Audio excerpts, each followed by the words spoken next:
Good evening, everyone. Manipur Pai Club na mayam bumuka na khurumjari. Nasigi khwaidagi nungaiba update ama hairagadi akhoi Pai ecosystem se. Pai ecosystem da leiriba application mayam singse. Haibadi ecosystem haidi siniko. Ida leiriba application mayam singse amtang yengbiyo. Khwaidagi yamna chawba update ni masise. Akhoi future Pai gi future si lepada yam mateng panggadawba. Sida yengwi aim haibadi mainnet app hairiniko. Sisu aim sidana akogi asterisk mark to leiri. Sigi aim se mebo Pai sida nam si yeng. Open app lay. Open app ta muk number da unverified app lay. Unverified app haibadi hairiba sigi app sigi manungda akoina payment tawba pochai leithok leijin tawba any transaction tawba matamda aikoina passphrase do hapado makoina save tawi tawde haibadu Pai gi core team na verify tawdri hairine Pai mall sida yung aina sidagi pot am laigi na khalloni ani mase unverified app oibanina mangonda ina pot laigi na aigi ngasai passphrase do hapa matamda hacker na tawba adumaina magi website ta aigi passphrase do save tawkibra tawdabra haibasi Pai gi core team na verify tawdri ado moina sigi ecosystem sida thangjilakpa numitudagi budi moi adugumba tawroye na wasa aga sidiyaw halla ini adu oisu Pai gi core team na verify tawdri adu bani verify and verified app haise adu app singsi mathang verify sum loina tawrani ahan ba woina sigi fruity Pai se sidi tick mark tawrido tick mark tawdi mai se open tawragi yengsiko verified app ahan ba app ni se ngasigi ayuktagi verified oirakpani haibadi kaigumba sigi app singse hange game ni adu sigi game se aina ngsa haibado game si sanariba makai kogi ngasa asomda Pai gi mining speed so kaba hen ganeb si yengse click anywhere si game se adum sano game mong sanabi amni menu da changani adu chang si game sina yamna nunghaitragasu magi game si upgrade tawrakhini look phajaba hengalalakhini adagi game si hojik makki oinadi adum chatnabadi yarabani ada sidi yengo ahang basil mem leirise sida akoi pioneer mayamna changaga game sanariba makai magi app sina visitor counter se sida app sida changa iba mi masing si yengaga moina nongmada si changi enda data si utkani data si utpa matamdagi ngasai atopa company singsina sida advertise utpa horakani yengko ye sigi ahang basing sida advertise utpa horakani advertise utpa hora agadi app sigi mapu paisa phangba horani adugi phangiba paisa se Pai gi core team na app mapu da khara core team na khara thamgani adumaina earning tawba horakani adi advertising sida changak to sina kaigino sida akoina game sanador je akoi loinam si KYC verify tawbani na double account oide fake account yaudi fake account leitaba app adaga mini yamna changba app se sida advertiser singse yam changningi leb mafam da advertise tawba mi masing mina changning gadrane changning wai aduga chamane advertise da kisi tan barok to ni amoine advertise tawba matamda sigi app mapu sina Indian rupee US dollar natragana any leba amagi fiat currency sarkar gi chatnariba paisa se si pirage advertise tawba yaroi aduga akogi Facebook kumba Instagramꯒꯨꯝꯕꯗ advertise ꯇꯧꯔꯤꯁꯤꯗꯤ ꯑꯩꯈꯣꯏꯒꯤ ꯆꯨꯝꯅꯒꯤ ꯄꯩꯁꯥꯁꯤ ꯄꯤꯔꯒ advertise ꯇꯧꯔꯤꯅꯤ ꯁꯤꯗ advertise ꯇꯧꯒꯦ ꯍꯥꯏꯔꯒꯗꯤ ꯉꯁꯥꯏ ꯑꯦꯗꯚꯔꯇꯥꯏꯖꯔꯗꯨꯅ ꯄꯥꯏ ꯑꯣꯏꯅ ꯂꯩꯔꯒ ꯃꯈꯣꯏꯗ ꯄꯤꯅꯦꯕ ꯍꯥꯏꯕꯗꯤ ꯄꯥꯏꯁꯤ ꯃꯈꯣꯏꯅ ꯂꯩꯊꯣꯛꯀꯅꯦꯕ ꯑꯦꯛꯆꯦꯟꯖꯇꯒꯤ ꯂꯩꯕ ꯍꯧꯔꯛꯀꯅꯦꯕ ꯑꯗꯩ ꯁꯤꯗꯤ ꯒꯦꯝꯅꯤ ꯑꯦꯗꯚꯔꯇꯥꯏꯖꯔꯁꯤꯡꯁꯤꯅ ꯌꯥꯝꯅ ꯄꯥꯝꯕ ꯌꯥꯏ ꯄꯥꯝꯗꯕ ꯌꯥꯏ ꯑꯗꯨꯒ ꯑꯦꯗꯚꯔꯇꯥꯏꯖꯔꯁꯤꯡꯅ ꯌꯥꯝꯅ ꯄꯥꯝꯒꯗꯕ ꯑꯦꯞ ꯃꯌꯥꯝ ꯑꯃ ꯂꯩꯔꯤꯑꯕ ꯑꯦꯞ 100 200 300 ꯂꯤꯁꯤꯡ ꯁꯣꯝꯗ ꯁꯨꯝ ꯂꯥꯛꯇꯣꯏꯅꯤ ꯁꯤꯗ ꯑꯦꯗꯚꯔꯇꯥꯏꯖ ꯇꯧꯕ ꯍꯧꯔꯕꯅꯤ ꯋꯥꯔꯜ ꯑꯣꯐ ꯄꯥꯏꯁꯤꯗ ꯑꯦꯗꯚꯔꯇꯥꯏꯖ ꯇꯧꯕ ꯍꯧꯔꯕꯅꯤ ꯁꯤꯗ ꯑꯦꯗꯚꯔꯇꯥꯏꯖ ꯑꯗꯨꯝ ꯌꯥꯎꯔꯕꯅꯤ ꯃꯁꯥꯒꯤ ꯑꯗꯩ ꯁꯤꯡꯁꯤꯁꯨ ꯚꯦꯔꯤꯐꯥꯏ ꯇꯧꯔꯛꯄ ꯃꯇꯝꯗ ꯄꯥꯏ ꯑꯣꯐꯤꯁꯤꯌꯦꯜꯁꯤꯡꯅ ꯚꯦꯔꯤꯐꯥꯏ ꯇꯧꯔꯛꯄ ꯃꯇꯝꯗ ꯑꯦꯗꯚꯔꯇꯥꯏꯖꯔ ꯃꯣꯏ ꯍꯥꯟꯅꯗꯒꯤ ꯂꯩꯔꯦ ꯑꯗꯩ ꯄꯥꯏꯁꯤ ꯃꯣꯏꯅ ꯁꯤꯖꯤꯟꯅꯔꯣꯏꯗ꯭ꯔꯥ ꯁꯤꯕꯨꯅꯤ ꯁꯤ ꯑꯦꯗꯚꯔꯇꯥꯏꯖꯅꯤꯡꯗꯣ ꯁꯤ ꯑꯦꯗꯚꯔꯇꯥꯏꯖꯁꯦ ꯄꯥꯏ ꯄꯤꯔꯒ ꯇꯧꯔꯤꯅꯦꯕ ꯁꯤ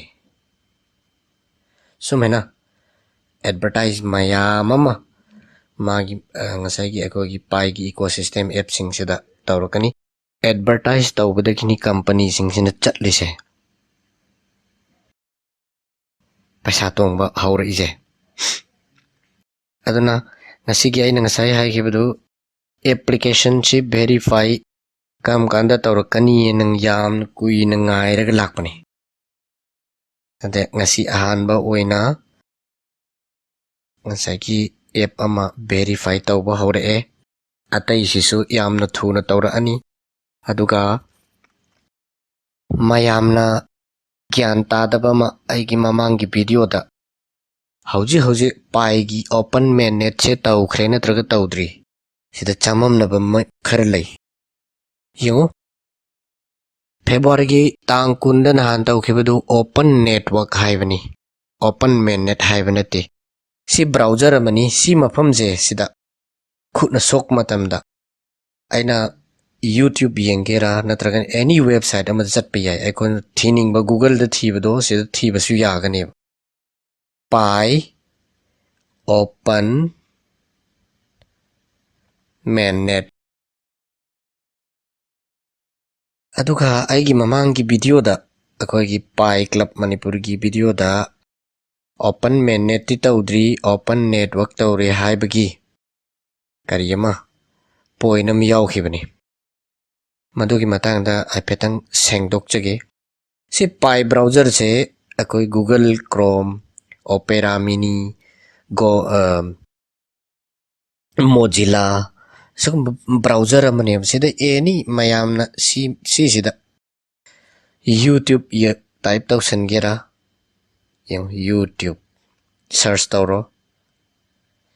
यूट्यूब अब थोरकनी हदि ब्राउजर अमने सिसे सिदा अकोई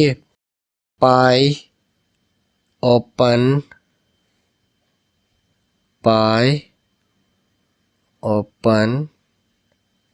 network isalo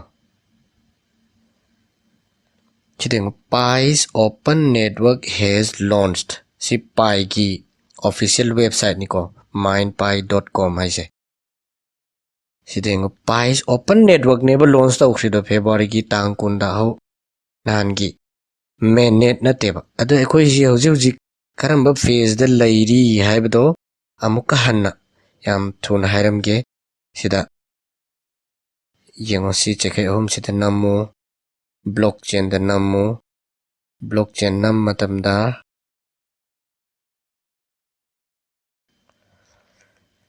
blockchain da nambada sida roadmap thorokani roadmap sida sem yeng singkhalagi yengo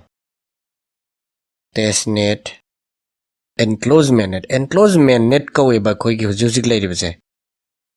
we are here ko hujik se leiri ni open mainnet haibadudi sida wa liko phase 3 sisi open tawdri tick mark tor kadam sibani adaki amana khwaidagi anoba latest ngasi gi update ta pai gi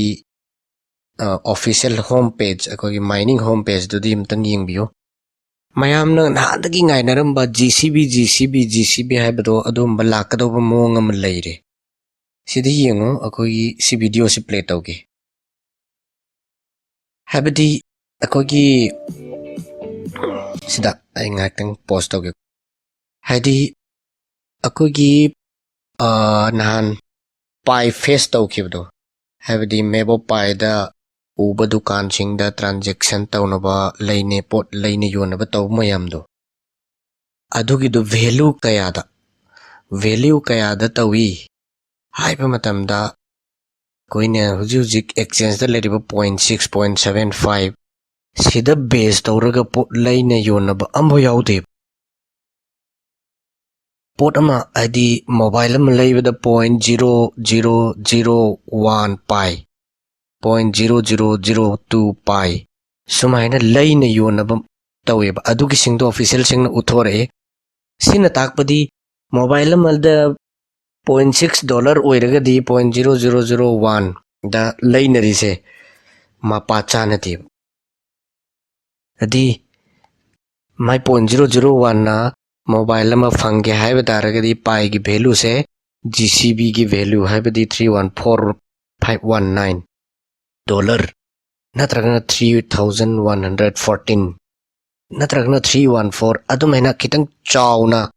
value se lepaga oina laini yona boina tawe hojik video sem play tawsi ko yengo ai chinge mapa da sida moine yengo ko lupa kaya da pahi kaya da pochai leina ge do sum yorok pani pai gi dukan nghaktani ko se worldwide oina pai se season eraga pochai leiba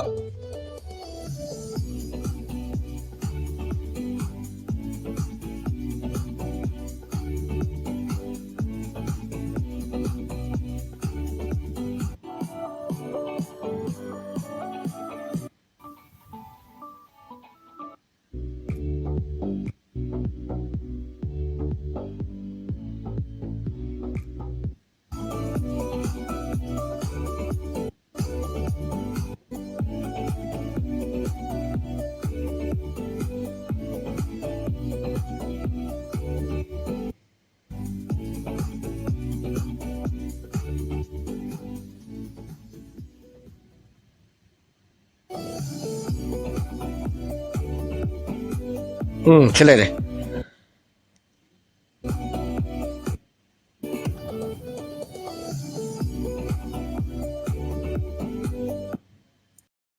sida yengbiu leba zero transaction detail si yaurise adi 0.001 pi asina pot lainari ko asi GCB support tauba missing duni ko si ma'am singse moi si pai gi official na su accept tauba gineba asu yamna pai sina low oina pot laine yona bakanda seasonary se aduna mayam wakal hanthabiganu mining tauba lep kanu adomdagi paisa tingba nate paisa chatpa nate aduna adomgi matamda mak sel chawna paiba ngamdragaso chahi khara leiraga hadi chahi mari ama manga ama leiragadi chungsoi soidabida yamna maung tana pai sigi value yam chawkhala da oibanina mayam pai ma aroi boina mayam da wapam amaga thamjake akogi channel da comment ibirakpa